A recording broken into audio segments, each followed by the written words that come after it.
All right, I think we've reestablished that contact, and that's the way we do it here at Pack Stereo with that Facebook integration. Are you ready for some news? Maybe.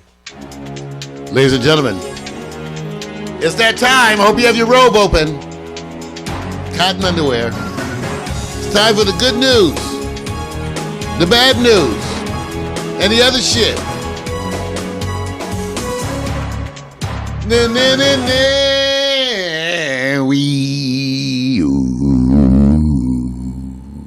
I know you like that intro. Yeah. Everybody, hey, good news, bad news, other shit. You know, that's the segment, and a lot of days it's a little bit of everything.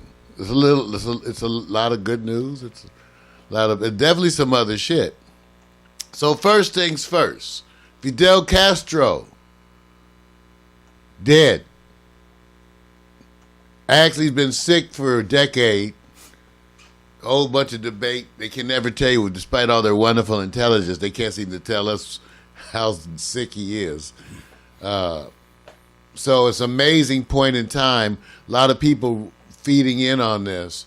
For me, it's a little too complex. I have too many feelings.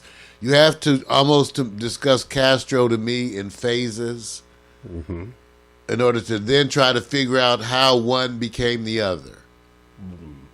Is it necessary to figure it out? Well, it's not necessary in the sense if you want to be able to look at that whole history, that whole piece of American history, and understand our own relationship with Cuba, and then how that relates perhaps to the Miami area, those parts of Florida, and how it affects the demographics. So depending upon you, like say if you lived in Miami, Vic, you might be more curious because of all the Cubans that are around you. How far do you want to go backwards? Well, or forward. So yeah. I think in understanding the past, I think it helps you to plan for the future.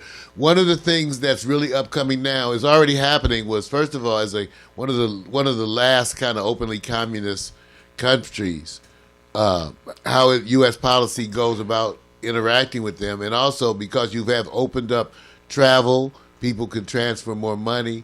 Right. So all of that looks like at least it continues. So the real question for a bunch of Cubans, Vic, just like we raised on the medical marijuana issues here in California, a lot of the Cubans are wondering as the money starts to roll into Cuba, will they get any of it?